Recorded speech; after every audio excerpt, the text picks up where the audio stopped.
சில நேரங்களில் இப்படி வருவீங்க, சபைக்கு பாரமாக இருப்பீங்க, கடன் பிரச்சனைகள் தான் வருவீங்க. இந்த வார்த்தை கேட்டவுடனே உங்கள் மைண்டு என்ன இருக்கும்? ஒரு ஆறுதல் இருக்கும். அன்னைக்கு பிரச்சனை எல்லாம் சமாளித்த மாதிரி ஒரு இருதயம் இருக்கும். அப்போ உனக்குள்ள தைரியம் இருக்கணும், நம்பிக்கை இருக்கணும். ஏசப்பா இவர்களை காட்டில் என்னை விசேஷமாக வைத்திருக்கிறார். அல்லேலூயா. நீ மற்றவங்களை விசாரிக்க தெரிவது மற்றவங்களுக்காக இல்லை, உன் வாழ்க்கையில் கர்த்தர் ஒரு விடுதலை கர்த்தர் கொடுக்க வல்லவராக இருக்கிறார். அல்லேலூயா. விசுவாசிக்கலாமேன்னு சொல்லுவோமே. கர்த்தர் சொல்ற ஒருத்தர் விசாரி, எப்படி இருக்கேன்னு கேளுங்க. 7 நாள் வாரத்தில் ஒரு நாளைக்கு ஒருத்தருக்கு புது ஆளாக கேளுங்க. முதல்ல உன் சொந்தத்தெல்லாம் விசாரிங்க. சும்மா ஃபோன் பண்ணி எப்படி இருக்க, நல்லா இருக்கியா, சாப்பிட்டீங்களா, ஊரில் எல்லாம் எப்படி இருக்கு, வெயில் எப்படி இருக்கு, சும்மா கேட்டு பாருங்களேன். அதில் இருக்கிற அன்பு இந்த உலகத்தில் வேற எதுவுமே இருக்காது. அவங்க என்ன வேதனை இருப்பாங்கன்னு தெரியாது. நீங்கள் ஃபோன் பண்ண அந்த வார்த்தை, ஏன்னா நீங்கள் அபிஷேகிக்கப்பட்ட ஜனம், உங்கள் வாயிலிருந்து புறப்படுகிற ஒரு வார்த்தை அந்த இருதயத்தை அவர்களை தேற்ற ஆரம்பிக்கும். அவங்க ரட்சிக்கப்படுறாங்க, ரட்சிக்கப்படலை, அதெல்லாம் வேலை இல்லை. கர்த்தர் சொல்றார், சிறுமைப்பட்டவன் மேல் கண்ணோக்குகிறவன் பாக்கியவான். இந்த காரியம் பாக்கியவான் பாக்கியவதியா மாறுவதற்கு இந்த எலிஜிபிலிட்டி ஈஸியா எடுத்துடலாம். ஒவ்வொரு காரியம் பாக்கியவான் மாறுறது ரொம்ப கஷ்டமா இருக்கும். ஆனா இது ஈஸியான காரியம். அல்லேலூயா. கர்த்தர் சொல்றாரு, நீ அப்படி நீ விசாரிக்க ஆரம்பிச்சிட்டீனாவே நீ என்ன போல மாறுறன்னு அர்த்தம். ஏசு போல நீ மாறிட. ஏசப்பா அற்புதம் செய்றாரு இல்லையோ, அவர் சமூகத்துல வந்து உட்கார்ந்தா ஒரு ஆறுதல், ஒரு விடுதலை. அந்த விடுதல் உன் வார்த்தையின் மூலமா அந்த குடும்பத்துக்கு கிடைக்கும். ஆமென் சொல்லுவோமே.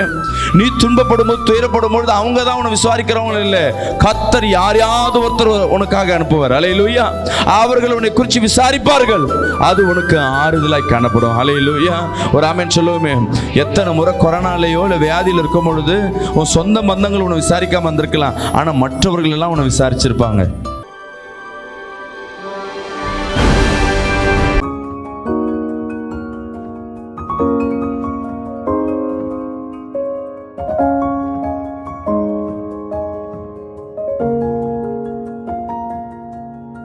இந்த நாள் கர்த்தர் நம்மோடு பேசுகிற வார்த்தை, கைகளில் வேதத்தை எடுத்துக்கொள்ளுங்க. சங்கீதம் 41 அதிகாரம் 1 வசனத்தை நாம் வாசிக்க கேட்போம். சிறுமைப்பட்டவன் மேல் சிந்தையுள்ளவன் பாக்கியவான், தீங்கு நாளில் கர்த்தர் அவனை விடுவிப்பார். இன்னைக்கு கர்த்தர் பேசுகிற காரியம், சிறுமைப்பட்டவன் மேல் சிந்தையுள்ளவன் பாக்கியவான். அப்படின்னா என்ன அர்த்தம்? சொல்லிட்டு தீங்கு நாளில் கர்த்தர் அவனை விடுவிப்பார். யாரை என் தேவன் கர்த்தர் விடுதலை ஆக்குவார்? பாக்கியவான்களுக்கு தீங்கு வராதபடி கர்த்தர் வேலி அடைப்பார். அல்லேலூயா. தீங்கு எல்லா வாழ்க்கையும் நடக்குமா? தீங்கு வரும் பொழுது ஒரு மனிதனுக்கு நன்மையும் துன்பமும் கலந்து வந்ததுதான் வாழ்க்கை. ரட்சிக்கப்பட்டவனுக்கு ஒரு வாழ்க்கை இருக்கும், ரட்சிக்கப்படாதவனுக்கு ஒரு வாழ்க்கை இருக்கு. அப்படிலாம் இல்லை, எல்லாருக்கும் ஒரே வாழ்க்கை தான். அவனுக்கு கடன் பிரச்சனை தான் உனக்கு கடன் பிரச்சனை, அவனுக்கு வியாதி இருந்தால் உனக்கு வியாதி. அப்போ என்னதான் பாஸ்டர் என் வாழ்க்கைக்கு இயேசுவை ஏற்றுக்கொண்டது நிமித்தமாக எங்கள் வாழ்க்கையில் என்ன மாற்றம் ஏற்படும் அப்படின்னா, இயேசுவை ஏற்றுக்கொள்வது நிமித்தமாக கர்த்தர் சொல்லுகிற ஒவ்வொரு வாழ்க்கைக்கும் என்ன பண்ணுவாங்க, வாழ்க்கையில் கஷ்டமாக நஷ்டமாக ஒரு மனுஷனுக்கு வரும். கடன் ஒருத்தன் எவ்வளோ பேர் கோடீஸ்வரனாக இருந்தாலும் கடன் மற்றவங்க இருக்க மாதிரியும் இன்னொருத்தர் என்ன பண்ணுவான், அவனும் கோடீஸ்வரனுக்கு ஒரு சூழ்நிலை கடனில் படுவான். சந்தோஷமாக இருக்க குடும்பத்தில் ஒரு நாள் வேதனை வரும், அதில் எந்த ஒரு மாற்றமும் இல்லை. வேலை நல்ல வேலை இருக்க ஒரு நாள் வேலை இல்லாமல் சூழ்நிலை வரும், வயது முதிர்ந்த கூட வரலாம். வீடு இருக்கணுக்கு ஒரு நாள் வீடு இல்லாமல் கூட போகும். அப்போ வாழ்க்கையில் ஒரு மனுஷனுக்கு மற்றவங்களுக்கு வர மாதிரி துன்பங்கள் நம்மளுக்கும் வரும். ஆனால் கர்த்தர் சொல்லுகிறார், அந்த தீங்கு நாட்கள் வரும் பொழுது, புறஜாதியர்கள் அநேக இந்து மதத்தில் நிறைய பேர் சொல்லுவாங்க 7 நாட்டு சனி, 7.5 நாட்டு சனி அப்படின்வாங்க. அவங்களுக்கு அந்த கிரகத்தை வச்சுன்னு சொல்லுவாங்க, ஒரு மனுஷனுக்கு 7 வருஷத்துக்கு ஒரு வாட்டி கிரகம் மாறும் பொழுது அந்த 7 நாட்டு சனி வரும் பொழுது அவனால் என்ன பண்ண முடியாது, நஷ்டம் வரும், வியாபாரம் ஒன்றும் இல்லாமல் போயிடும் அப்படின்னு நிறைய சொல்லுவாங்க. அதுக்கு பரிகாரம் அவங்களுக்கு என்ன சொல்லுவாங்க, சொல்லியும் அந்த 7.5 நாட்டு சனி பிடிச்சதான்னு சொல்லுவாங்க. ஆனால் கிறிஸ்துவர்களுக்கு அப்படி அல்ல. ஒரு துன்ப நாட்கள் வரும் பொழுது அப்போ கர்த்தர் சொல்லுகிறார், துன்பம் எப்படி வரும்? ஒன்று, நான் செய்த பாவத்தின் நிமித்தமாக எனக்கு துன்பம் வரும், இல்லை என் முன்னோர்கள் செய்த பாவத்தின் நிமித்தமாக எனக்கு துன்பம் வரும், இல்லை என் பெற்றோரின் மூலமாக எனக்கு பாவம் வரும். இப்போ நான் ஒரு கம்பெனியில் வேலை செய்கிறேன், இங்கே கவனிங்க, ஒரு கம்பெனியில் வேலை செய்கிறேன், அந்த கம்பெனி திடீர்னு லாஸ் ஆகுது, வருமானம் குறையுது, அதனால் எனக்கு சம்பளம் கொடுக்கறதுக்கு தள்ளாடுறாங்க. இப்போ எனக்கு சம்பளம் குறைவாக வர்றது நான் செஞ்ச தப்பா, இல்லை கம்பெனி முதலாளிக்கு ஏற்பட்ட பிரச்சனைனால நான் பாதிக்கப்படுறேன்னா? நம்ம யாரையோ சார்ந்திருப்போம், அங்கே பிரச்சனை வருமோ அந்த பிரச்சனைக்கு நம்ம சாடுவோம். எப்படி கொரோனா ஊரெல்லாம் வந்தது, நமக்கு வீட்டில் வந்ததோ இல்லையோ அந்த தாக்கம் இருந்தது. லாக்டவுன், வருமானம் இல்லை, பயம், இதெல்லாம் இருந்தது. அப்போ உலகத்தில் ஒரு பிரச்சனை வந்தாலும் அது நம்மளை தாக்கும். அப்போ அந்த பிரச்சனை, நீ கிறிஸ்துவனாக இருக்க, உனக்கு கொரோனா வராது, கொரோனாலேருந்து தாக்க வராதுன்னு எல்லாருக்கும் வந்தோம், நமக்கு தான் பிரச்சனை வரும். ஆனால் கர்த்தர் சொல்கிறார், அந்த மாதிரி சூழ்நிலை வரும் பொழுது, தீங்கு நாட்கள் வரும் பொழுது நான் உன்னை விடுவிப்பேன்னு கர்த்தர் சொல்லுகிறார். கரங்களை தட்டி ஆமென் சொல்லுவேன். அல்லேலூயா. அப்போ தீங்கு நாட்கள் வரும் பொழுது என் தேவன் உங்களை விடுவிக்கிறார்னா, யாரை கர்த்தர் விடுவிப்பாராம்? எல்லா ஜனங்களையும் இல்லை, பாக்கியவான் பாக்கியவதியை மட்டும்தான் விடுவிக்கப்படுவார். அதனால நாளிலேருந்து உங்கள் பேரை பாக்கியவதி பாக்கியவான் மாற்ற முடியாது. பாக்கியவதி பாக்கியவான்னா என்ன அர்த்தம்? அந்த பிள்ளைப்பா நினச்சதை பார், அழகாக கல்யாணம், நல்ல மாப்பிள்ளை, குழந்தை அழகாக பிறந்திருக்கு, பாக்கியவதி பாவ. ஆண்களை பாக்கியவான் சொன்னாங்களே இல்லையோ, வேதத்தில் தான் ஏசப்பா தான் அடிக்கடி பாக்கியவான் பாக்கியவான் சொல்லியிருக்காரு. ஒரு 2-3 இடத்துல தான் பாக்கியவதின்னு சொல்லப்பட்டிருக்கோம். ஆனால் உலகத்தில் மனிதர்கள் அதிகமாக சொல்கிறது யாரை சொல்லுவாங்க? பாக்கியவதியாக இருக்கணும்ப்பா, பாக்கியவதி. ஆனால் நம்ம வாழ்க்கையில் பாக்கியவதியாக இருக்குமா? இல்லை. யார் பாக்கியவதி சொல்லுவாங்க? நம்மளே சொல்ல மாட்டோம். நம்மளுக்கு இருக்க பிரச்சனை 1000 இருக்கும், ஆனால் மற்றவங்க பார்வைக்கு நம்ம எப்படி இருப்போம்? பாக்கியவதியா, நல்ல படிச்சுட்டாங்கப்பா, நல்ல மார்க் எடுக்கிறாங்க, நல்ல வேலை இருக்குது, நல்ல உத்தியோகம் இருக்குது, இவங்க பாக்கியவதிகள் பாக்கியவான்கள். நம்ம பிரச்சனை நமக்கு தான் தெரியும், நமக்கு என்ன சூழ்நிலையில் இருக்கிறோன்னு. இன்னைக்கு வந்திருக்கிற என் அன்பு சகோதரி சகோதரி, கர்த்தர் சொல்றார், உலகத்தில் இருக்கிறவங்களுக்கு நீ பாக்கியவானாய் பாக்கியவதியாய் காணாமல் போகலாம், தெரியாமல் இருக்கலாம், ஆனால் என் தேவனாகிய கர்த்தருக்கு நீ பாக்கியவதியாக பாக்கியவான்களாக காணப்படுகிற. கரங்களை தட்டி ஆமென் சொல்லுவோமே. இந்த வசனத்தை பார்த்த உடனே நிறைய பேர் நினைப்பாங்க, சிறுமைப்பட்டவனை கர்த்தர் என்ன பண்றாரு? தீங்கு நாளில் விடுவிப்பேன். சிறுமைப்பட்டவனை விடுவிப்பேன்னு சொல்லல. சிறுமைப்பட்டவன் மேல் எவன் சிந்தனை உள்ளவனா இருக்கிறானோ அவனை நான் விடுவிப்பேன். கரங்களை தட்டி ஆமென் சொல்லுவோமே. யார் அவங்க? நீங்கள் நாங்களும் தான். ஒருத்தவங்க பட்னியா இருக்காங்களா, அவங்கள விசாரிக்கினாவே போதும். நம்ம சாப்பிட்டியாமா? சாப்பாடு வாங்கி தர தேவையில்லை. வேதத்தில் பழைய ஏற்பாடு ஃபுல்லாகவே எடுத்து படிச்சிக்கின்னா, ஊரை விட்டு ஊர் வருவாங்க, ஒருத்தரை சந்திக்கும் பொழுது எப்படி இருக்கீங்க, நலமாக இருக்கீங்களா, உங்கள் தகப்பனார் எப்படி இருக்காரு, அவர் உடம்பு எப்படி இருக்குது, இப்படி விசாரிப்பாங்க. முன்ன கூட நம்ம சிறு வயதில் நம்ம உறவுகளை நம்மகிட்ட பேசும்பொழுது அவங்க கேட்குற நம்ம சந்தோஷமாக இருக்கும். அப்பா இருக்காங்களா, தாத்தா நல்லா இருக்காங்களா, ஊரில் எப்படி இருக்காங்க. இன்றைக்கெல்லாம் நம்ம விசாரிக்கிறதுல இல்லை, hi how are you, fine, வாட்ஸ்அப்லேயே முடிச்சிடுறோம். ஒருத்தர் விசாரிக்கிறது இல்லை. ஏன்னா நம்ம எதாவது கேட்டால் நம்மக்கிட்ட உதவி கேட்டுருவாங்களோ, நம்மளாலே முடியாமல் இருக்கும். செகண்டு, நம்மளே பிரச்சனையில் இருக்கோம், இது என்ன இருக்கும். முன்னெல்லாம் ஒருத்தர் விசாரிப்பதற்கு என்ன பண்ணுவாங்கன்னா, முன்னெல்லாம் லெட்ரு எழுதுவாங்க, கிரீட்டிங் கார்டு லெட்ரு எழுதி ஒருத்தர் விசாரிப்பாங்க, பேசுவாங்க. அப்போ தான் ஒருத்தர் என்ன பண்ண முடியும், தெரிஞ்சுக்கணும் என்ன சூழ்நிலைன்னு சொல்லிட்டு. லெட்ரு வரத்துக்குள்ள அவங்க சூழ்நிலை எப்படி இருக்குன்னு தெரியாது. ஆனால் அந்த கடிதம் தான் இப்பயும் எனக்கு நினைவு இருக்குது. எங்கள் அப்பா இறந்ததுக்கு அப்புறமேட்டு ஒரு 20 வருஷம் கழிச்சு கூட எங்கள் அப்பா எங்கள் சின்ன வயசில் எங்கள் ஃபாரினில் போகும்பொழுது அவர் எங்கள் அம்மாவுக்கு ஒரு கேசட்டில் என்ன பண்ணியிருக்காரு, எப்படி இருக்கீங்க அப்படின்னு ஒரு கேசட்டில் ரெக்கார்ட் பண்ணி அமுச்சு வச்சு அந்த ஆடியோ கேட்கும்பொழுது இன்னும் கூட பேசுகிற மாதிரி இருக்கும். அந்த லெட்டர்லாம் படிக்கும் போது இன்னும் நம்மளோட பேசுகிற மாதிரி, அந்த வார்த்தைக்கு ஜீவன் இருக்குன்னு சொல்லுவாங்க. இன்றைக்கி நம்ம வார்த்தையில் ஜீவன் இருக்கோ இல்லையோ, பிரச்சனை தான் இருக்குது. நம்ம பேச ஆரம்பித்தா பிரச்சனை ஆரம்பிக்குது. ஏன்? அங்கே அன்பு இல்லை. முன்ன விசாரிப்போம், இப்போ விசாரிப்பதற்கு எவ்வளோ டெக்னாலஜி. எந்த உலகத்தில் எங்கே இருந்தாலும் நினச்ச உடனே என்ன பண்ணிடலாம், ஹலோ எப்படி இருக்கீங்க, நல்லா இருக்கீங்களா. ரெண்டாவது, அவங்களோட பார்த்து பேசணுமா, வீடியோ காலில் போய் பேசலாம். எந்த ஊரில் இருந்தாலும் வீடியோ காலில் பேசலாம். இன்றைக்கி என்ன நடக்குது தெரியுங்களா, ஃபோனு கையில் இருக்குது, டெக்னாலஜி இருக்குது, ஆனால் நம்ம யார்கிட்டையும் பேசுறதில்ல, யாரையும் விசாரிக்கிறதில்ல. சொந்த பந்தம் நம்ம நினைப்போம், நம்ம யாருக்கு அதிகமாக விசாரிப்போன்னா, உங்களோடு யார் தொடர்பில் இருக்கா, யார் கடந்த மாதம் ஃபுல்லாக பேசிக்கொண்டிருக்கா, அவங்களுக்கு டைம் பாஸ் ஆனால் எப்படி இருக்க, நல்லா இருக்கு, அவ்வளோதான். உங்களை யார் விரும்புகிறார்களோ, உங்களை யார் நேசிக்கிறார்களோ அவர்களையே நீங்கள் என்ன பண்ணுவீங்க, நேசிக்கிறவர்களாய் மாறுறீங்க. இன்னைக்கு தேவன் எதை எதிர்பார்க்கிறாருன்னா, ஒருவரை ஒருவர் விசாரிங்க. நீங்க விசாரிக்கும் பொழுது அது யாருடைய பண்பா மாறுதுன்னா என் தேவனாகிய கர்த்தருடைய பண்பாய் மாறுகிறது. அல்லேலூயா. நம்ம நினைப்போம் ஒருத்தருக்கு விசாரிச்சா உதவி செய்யணும், இல்லைன்னா கவனம் இருக்கலான்னு. அப்படி இல்லை. இங்க கவனிங்களேன், ஏசப்பா நீங்க கேட்கிற எல்லா விண்ணப்பத்திற்கும் பதில் கொடுக்குறாரா? இல்லை, 1 2 தான். ஆனா சில நேரங்களில் இப்படி வருவீங்க, சபைக்கு பாரமா வருவீங்க, கடன் பிரச்சனைகள் தான் வருவீங்க. இந்த வார்த்தை கேட்ட உடனே உங்க மைண்ட் என்ன இருக்கும்? ஒரு ஆறுதல் இருக்கும். அன்னைக்கு பிரச்சனை எல்லாம் சமாளிச்ச மாதிரி ஒரு இருதயம் இருக்கும். காரணம் என்ன? ஏசப்பா வார்த்தை இருதயத்தில் ஒரு சமாதானத்தை கொடுத்துருக்கு. அந்த வார்த்தை கேட்டோன்னு உங்களுக்கு ஆறுதல். பிரச்சனை அதே தான், துன்பம் அதே தான், ஆனா இதை சமாளிக்க முடியுன்ற ஒரு நம்பிக்கை வந்திருக்கு. எப்படி? அந்த வார்த்தை. ஆனா அந்த வார்த்தை உன்னை விடுதலையாக்கல. உன் பிரச்சனை, கடன் பிரச்சனை மாறல, வியாதி மாறல, நெருக்கம் மாறல, அதே தான் இருக்க. ஆனாலும் அந்த வார்த்தை கேட்டவனே இருதயத்தில் ஒரு தெளிவு. அதே தான்.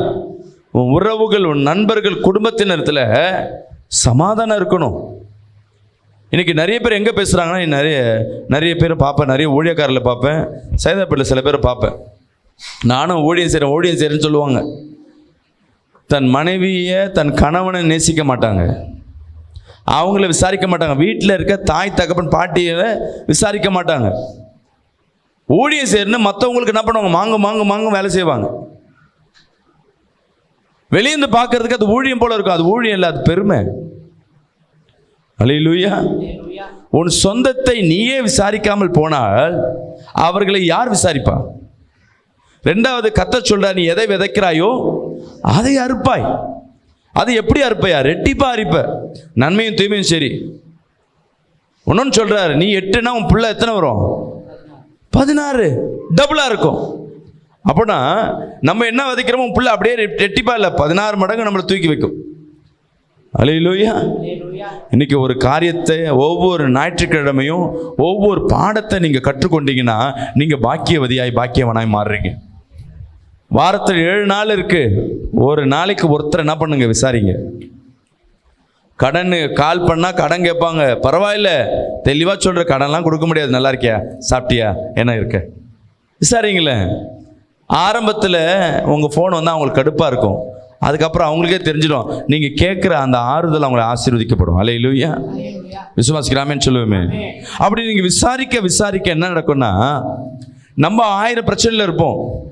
ஒரு 10 பேருக்கு ஒரு வாரத்தில் நீங்கள் கால் பண்ணுறீங்க. எக்ஸாம்பிள், 10 பேருக்கு ஒரு வாரத்தில் கால் பண்ணுறீங்க.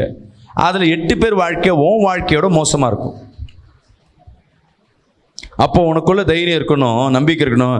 ஏசப்பா இவர்களை காட்டிலும் என்னை விசேஷமாக வைத்திருக்கிறார். அல்லேலூயா. விசுவாசிக்கிறாமேன்னு சொல்லுவோமே. இன்னும் 2 குடும்பத்துக்கு கால் பண்ணுவோம். அந்த குடும்பம் எப்படி தான் இருக்கும்? அது நகை இருக்கா இல்லையா, உங்கள் வீட்டிலே பிரச்சனையில் இருப்பீங்க. நான் வேணான்னு சொன்னாலும் எங்கள் வீட்டுக்கார் மாதம் ஒரு புடவை என்ன பண்ணிடுறாரு, ஆர்டர் பண்ணிடுறாரு. பீரோவில் வைக்கவே இடம் இல்லை. அது தைச்சியே எனக்கு என்ன ஆகுது, ஜாக்கெட் தைச்சியே எனக்கு காசு என்ன அது கறிக்கட்டையாக ஆகுது. இப்போ கூட புது ட்ரெஸ் வாங்கி போட்டு என்ன பண்ணுற, 2000 ரூபாய்க்கு வாங்கி கொடுத்தாரு அப்படின்னு ஒரு ஃபோனில் ஒன்று சொல்லும். உங்களுக்கா வயிறு எரியும். ஏன் இங்கே வாங்கி தரலையே எனக்கு, இப்படி ஒன்று இருக்கும். நம்மளே நகை இல்லாமல் இருப்போம். யாருக்கா விசாரிக்க போனால், பா இப்போ தான் சீட்டு போட்டேன், காசு என்ன நகை வாங்குறதுனே தெரியல, அந்த சைடு வந்து எடுத்துக்கோன்னாரு, நான் இப்போ தான் கல் வச்சு இது ஒரு புதுசாக வந்திருக்கான், அந்த நகை வாங்கியிருக்கேன், ஆனால் எனக்கு பிடிக்கல, சும்மா எனக்கு, ஆனால் வேறு வழியில் நான் போடுறேன். என்ன பெருமைக்கு சொல்லுவாங்க. நம்மளும் என்ன பண்ணுவோம்? அப்படியா கேட்டு நம்ம வச்ச உடனே எப்படி தான் சம்பாதிக்கிறாங்களே தெரியல. நம்ம வார்த்தை மாறும். நம்மளோட கொஞ்சம் நல்லா இருந்துட்டாங்கன்னா நம்ம என்ன பண்ணுவோம்னா, ஃபோனை வச்ச உடனே தெரிஞ்ச உடனே அவங்கள புறங்கூறவோ இல்லை ஏதோ குறை சொல்லவோ தான் பார்ப்போம். இல்லை அவங்க வாழ்க்கை கெடுவதை நம்ம சந்தோஷப்படுவோம். இந்த 8 பேர் வாழ்க்கை என்ன சொல்கிறோம் பார்த்தீங்களா, நம்மளோட மோசமாக இருக்கு. அவங்கள பார்த்தோன்னே உங்களை இன்னும் கேவலமாக நினைப்பீங்க தவிர உங்கள் வாழ்க்கையின் தராதரத்தையும் உங்கள் வாழ்க்கையின் சூழ்நிலையும் புரிஞ்சிக்க மாட்டோம். ஏன்? மொத்தவங்களை விசாரிக்கும் போது தான் தெரியும் கர்த்தர் நம்மளை எப்படியாய் வைத்திருக்கிறார். அல்லேலூயா. 8 பேர் 10 பேர் விசாரிச்சோம், 8 பேரை காட்டிலும் நம்ம மேன்மையாக இருக்கோம். ராமேன்னு சொல்லுவோமே. 2 பேர் மேன்மையாக இருக்கிறாங்க. நம்ம என்ன பண்ணலாம்? அவங்கள பார்த்து பொறாமை கொள்ளாமல் ஆண்டவர்கிட்ட கேட்கணும், ஆண்டவரே என்னை காட்டிலும் ஒருத்தவங்க வசதியாக இருக்காங்க, நான் அவங்கள மாதிரி வசதியாக மாறணும். அல்லேலூயா. ஏசப்பா உன் கண்களில் சில காரியங்களை காட்டுவார். தேவன் ஒரு காரியத்தை காட்டுவாருங்க. உனக்கு ஒரு இருக்கிற பைக்கை அடிக்கடி பிரச்சனை வருதுன்னு என்ன அர்த்தம்? புது பைக்கை வாங்குறதுக்கு ஆசைப்படும். சில பேர் பைக்கை வந்து பொண்டாடி மாதிரி வச்சுப்பாங்க. பொண்டாடியை கவனிக்கிறாங்களோ இல்லையோ, அந்த பைக்கை தொடச்சி மனைவின்னு சொல்லுவாங்க. சில பேர் பைக்கை மாற்றவே மாட்டாங்க. அது என்ன ஃபால்ட்டானா ரிப்பேர் பண்ணி. ஆனால் கர்த்தர் பார்ப்பாரு, என் பிள்ளைக்கு ஏதாவது ஒரு புது பைக் வாங்கி கொடுக்குறோன்னா நீ பைக்கை மாற்றுற மாதிரி இருக்க மாட்டேன். அப்புறம் தான் என்ன பண்ணுவார்? அதில் பெரிய ஒரு பிரச்சனையை கொடுத்து வேற ஒரு பைக்கை வாங்க முடியாது செய்வார். விசுவாசிக்கிறாமேன்னு சொல்லுவேன். நீ வாடகை வீட்டில் இருக்கிறவங்க உனக்கு பிரச்சனை தெரியாது. அந்த வாடகை வீட்டில் உன்னை இன்சல்ட் படுத்துட்டுமே, உன்னை கேவலப்படுத்திட்டுமே, உடனே ஒரு வைராக்கியம் எடுப்பேன், நான் எப்படியா சொந்த வீட்டு வாங்கணும். கர்த்தர் உன் உறவுகளுக்கு கொண்டு போகும் பொழுது, சில திருமணங்களுக்கு சில பேர் போக மாட்டாங்க. சில உறவுகள் இப்போ இந்த லீவு நாட்கள் வருது, ஒரு காலகட்டங்களில் எல்லாம் அவங்க சொந்த ஊருக்கு போவாங்க, அங்கேருந்து வருவாங்க. பிள்ளைங்களை என்ன பண்ணுவாங்க? பண்டமாற்று முறை மாதிரி, உன் பிள்ளை அங்கே அனுப்பு, என் பிள்ளை இங்கே அனுப்பு. இதுதான் உறவு. அப்பா அம்மா தங்கச்சி அத்தைன்னு இருக்கும். இன்னைக்கு அப்படி இல்லை. பிள்ளைய எங்கேயும் அனுப்புறதில்ல, ஒன்று தனக்குள்ளே வச்சுக்கிறது. அந்த அன்பு தெரியாது. என் பிள்ளை அங்கெல்லாம் செட் ஆகாது, அவங்களுக்கெல்லாம் செட் ஆக வைக்கணும். விசுவாசிக்கிறாமேன்னு சொல்லுவோமே. உறவுகளை விசாரிக்க தெரிஞ்சுக்கணும். ஒரு நெருக்கம் உன் கண்ணில் பார்க்குற கர்த்தர் இன்னைக்கு யாரோட பேசி கொண்டிருக்காரு. சில காரியங்களை பார்க்குறேன்னா, ஒரு படிக்கிற பிள்ளையை பார்க்கும்பொழுது இன்னொரு பிள்ளை படிக்க ஆரம்பிக்கும். ஒரு பிள்ளை ஒரு உத்தியோகத்தில் முன்னுக்கு வரும்பொழுது நமக்கு ஆசை இருக்கும், நம்ம பிள்ளையும் இந்த மாதிரி வரணும். உண்மைதானே? ஒருத்தவங்க இந்த ட்ரெஸ்ஸு போடும்போது நம்ம எல்லாம் ஃபேண்ட் ஷர்ட்லேருந்து பிறந்து வரோமா? நம்மளுடைய தமிழ்நாட்டு கலாச்சாரம் அதுவா? இல்லை, ஃபேண்ட் ஷர்ட் கிடையாது, லுங்கியும் கோமணமோ இப்படி தான் நம்மளோட ட்ரெஸ்ஸு. இந்த ட்ரெஸ் எங்கேருந்து வருது? இன்னொருத்தன் வெள்ளையை ஆங்கிலேயன் போடுற இருக்க ஃபேண்ட்டை பார்க்குறோம், சட்டையை பார்க்குறோம், ஆசைப்படுறோம், கேட்குறோம். கர்த்தர் என்ன பண்ணுவார்? என் பிள்ளைக்கு தானே உனக்கு கொடுக்குறேன்றார். சில சூழ்நிலைகளில் சில வீடுகள் நெருக்கம் வரும், இல்லை சில இடத்துல வேலையை மாற்ற கர்த்தர் கிருபை தருவார். நீ அந்த வேலையை விட்டு வரமாட்டா, ஆனால் அந்த வேலையில் ஒரு பிரச்சனை கொடுத்துட்டே இருப்பார். என்ன அர்த்தம்னா, வேறு வேலைக்கு உன்னை மாற்ற வைக்கிறேன் இல்லையா, உன்னை புதுசாக ஒரு பிஸ்னஸை பண்ண வைக்க முடியாது. ஒவ்வொரு தொழில் அதிபரும் ஆரம்பத்தில் எடுத்த உடனே பிஸ்னஸ் வரமாட்டாங்க. எங்கேயோ வேலை செஞ்சுருப்பாங்க, கஷ்டப்பட்டுருப்பாங்க, ஒரு நெருக்கம் வந்திருக்கும். நெருக்கம் வரணும், ஓனரோட கம்ஃபர்டபுள் ஆயிடுச்சுன்னா அவன் பிஸ்னஸ் பண்ண மாட்டான், கடைசி வரையும் தொழிலாளியாக தான் இருப்பான். கவனிங்க, ஓனருக்கும் முதலாளிக்கும் தொழிலாளிக்கும் கம்ஃபர்டபுள் ஆயிடுச்சுன்னா அவன் முதலாளியாக அவன் மாற மாட்டான். ஏன்னா ஓனர் நல்லதுன்னா அவனுக்கு கீழே தான் ஒர்க் பண்ணுவாங்க. ஒரு நாள் பிரச்சனை வரும், வெறுப்பில் வெளியே வந்து என்ன பண்ணுவான்? நானும் ஒரு தொழில் பண்ணுறேன்னு பண்ண ஆரம்பிப்பாங்க. அல்லேலூயா, ஆமென். அன்பு பிரியமான ஜனமே, கர்த்தர் இன்னைக்கு சில பேரோடு பேசி கொண்டிருக்கிறார். நீ மற்றவங்களை விசாரிக்க தெரிவது மற்றவங்களுக்காக இல்லை, உன் வாழ்க்கையில் கர்த்தர் ஒரு விடுதலை கர்த்தர் கொடுக்க வல்லவராக இருக்க. அல்லேலூயா, விசுவாசிக்கலாமேன்னு சொல்லுவேமே. கர்த்தர் சொல்ற, ஒருத்தர் விசாரி, எப்படி இருக்கேன்னு கேளுங்க. 7 நாள் வாரத்தில் ஒரு நாளைக்கு ஒருத்தருக்கு புது ஆளாக கேளுங்க. முதல்ல உன் சொந்தத்தெல்லாம் விசாரிங்க. சும்மா ஃபோன் பண்ணி எப்படி இருக்க, நல்லா இருக்கியா, சாப்பிட்டீங்களா, ஊரில் எல்லாம் எப்படி இருக்கு, வெயில் எப்படி இருக்கு, சும்மா கேட்டு பாருங்களேன். அதில் இருக்கிற அன்பு இந்த உலகத்தில் வேறு எதுவுமே இருக்காது. அவங்க என்ன வேதனை இருப்பாங்கன்னு தெரியாது. நீங்கள் ஃபோன் பண்ண அந்த வார்த்தை, ஏன்னா நீங்கள் அபிஷேகிக்கப்பட்ட ஜனம், உங்கள் வாயிலேருந்து புறப்படுகிற ஒரு வார்த்தை அந்த இருதயத்தை அவர்களை தேற்ற ஆரம்பிக்கும். அவங்க ரட்சிக்கப்படுறாங்க, ரட்சிக்கப்படலை, அதெல்லாம் வேலை இல்லை. கர்த்தர் சொல்றார், சிறுமைப்பட்டவன் மேல் கண்ணோக்குகிறவன் பாக்கியவான். இந்த காரியம் பாக்கியவான் பாக்கியவதியாக மாறுவதற்கு இந்த எலிஜிபிலிட்டி ஈஸியாக எடுத்துடலாம். நிறைய காரியங்களை கர்த்தர் சொன்னார். நான் தொடர்ந்து இது 3வது முறை பேசுகிறேன். பாக்கியவனை குறித்து 3வது வாரத்தில் வேற ஒரு சப்ஜெக்டில் பேசுகிறேன். ஒவ்வொரு காரியம் பாக்கியவன் மாறுறது ரொம்ப கஷ்டமாக இருக்கும், ஆனால் இது ஈஸியான காரியம். அல்லேலூயா. கர்த்தர் சொல்கிறார், நீ அப்படி நீ விசாரிக்க ஆரம்பிச்சிட்டினாவே நீ என்ன போல மாறுறன்னு அர்த்தம். ஏசு போல நீ மாறிட்ட. ஏசப்பா அற்புதம் செய்கிறார் இல்லையோ, அவர் சமூகத்தில் வந்து உட்காந்தா ஒரு ஆறுதல், ஒரு விடுதலை. அந்த விடுதல் உன் வார்த்தையின் மூலமாக அந்த குடும்பத்துக்கு கிடைக்கும். ஒரு ஆமென் சொல்லுவோமே. நீ துன்பப்படும் போது, துயரப்படும் பொழுது அவங்க தான் உன்னை விசுவாரிக்கிறவங்க இல்லை, கர்த்தர் யாரையாவது ஒருத்தர் உனக்காக அனுப்புவார். அல்லேலூயா.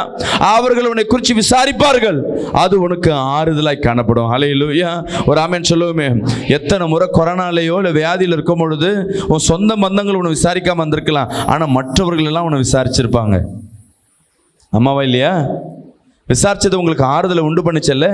அதே போல தான் என் அன்பு சகோதரி, இன்னைக்கு கர்த்தர் சொல்றார், நீ மற்றவங்களை விசாரிக்கும் பொழுது, மற்றவங்க சிறுமைப்பட்டவர்களை நீ விசாரிக்கும் பொழுது நீ பாக்கியவனாய் மாறுகிற. நீ பாக்கியவனாய் மாறும் பொழுது உனக்கு எந்தெந்த தீங்கு நாட்கள் ஒன்று வரும், கெட்ட நேரம்னு வரும். அப்போ சூழ்ந்து பிரச்சனைகள் வரும் பொழுது இந்த உலகத்தில் இருக்கவங்க அந்த பிரச்சனையிலேருந்து விடுதலை ஆக்கப்பட மாட்டாங்க. சில பேர் வீடு கடன் வரும், வீடை வித்துட்டு போவாங்க. வீட்டை லோன் போட்டு ஆசையாக வாங்குவாங்க, கடன் பிரச்சனை வரும், வீடை வித்துட்டு போவாங்க. ஆனால் கர்த்தரால் ஆசீர்வதிக்கப்பட்ட பாக்கியவான் பிள்ளைக்கு எப்படி இருக்கும்னா, கடன் வரும், ஆனால் அந்த கடனை சமாளித்துட்டு மீண்டும் ஒரு வீடை வாங்க கர்த்தர் கிருபை தருவார். கரங்களை தட்டி ஒரு ஆமென் சொல்லுவோமே. அல்லேலூயா. உலகத்தாருக்கும் கிறிஸ்துவ பிள்ளைகளுக்கும் வித்தியாசங்கள் உண்டு. அவர்கள் பிரச்சனையிலேருந்து மீள முடியாது, நமக்கு சொல்யூஷன் கிடைக்கும். அவர்கள் வீடு வாசல் இருக்கும், நல்ல வேலை இருக்கிற மாதிரி இருக்கும், குடும்பம் இருக்கிற மாதிரி இருக்கும், ஆனால் சமாதானம் என்ற ஒரு காரியம் அவங்க வாழ்க்கையிலேருந்து இழந்து போவார்கள். ஆனால் நமக்கு சமாதானத்தை கர்த்தர் கொடுப்பார். குடும்பத்தில் சண்டை வந்தாலும் பிரிவினை மாதிரி இருக்கும், ஆனால் அந்த பிரிவினைக்கு ஒரு சொல்யூஷன் இருக்கும். சில குடும்பங்களை விசாரித்து பாருங்களேன், அவங்க வீட்டில் இருக்க பிரச்சனையை பேசி தீர்க்கவே முடியாது, தீர்க்கிறதற்கு உண்டான வாய்ப்பே இருக்காது.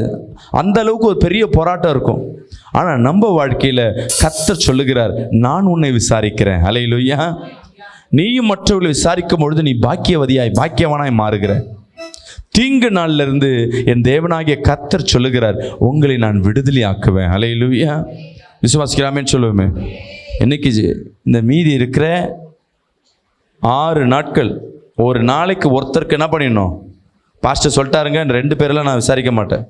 அட்லீஸ்ட் ஒருத்தர் புது ஆளாக இருக்கணும், இதுக்கு முன்னாடி கேட்காத ஆளாக இருக்கணும். உங்கள் சொந்தம் நிறைய இருக்கும், மாமா மச்சான், கல்யாணத்துக்கு சாவுக்கு பார்த்தீங்கன்னா நிறைய பேர் பார்ப்பீங்களே, சும்மா கால் பண்ணி, நான் தெரியுமா நான் இந்த ஊர்லேருந்து பேசுகிறேன், எப்படி இருக்கீங்க, சும்மா தான் கால் பண்ணேன், நல்லா இருக்கீங்களா, வச்சுட்டு பாருங்களேன். அடுத்த வருஷம் உங்கள் மேலே ஒரு அன்பு வரும் அவங்களுக்கு. நீ கர்த்தரால் ஆசீர்வதிக்கப்பட்ட ஜனம், நீ ஆசீர்வதிக்கப்பட்ட ஜனம். நீங்கள் தான் மற்றவங்களை விசாரிக்கணும். விசாரிச்சு பாருங்க, நீ பாக்கியவதி பாக்கியவான் என்று அநேக சொல்லுவதை உன் காதுகள் கேட்கும். அல்லேலூயா. இன்னைக்கு நீங்க சில பிரச்சனையில, நெருக்கத்துல, தீங்குல சிக்கி கொண்டிருக்கலாம். கர்த்தர் விடுதலை ஆக்குவதை நீங்கள் பார்க்க முடியும். அப்படி கண்களை மூடி எழுந்து நிற்போமா?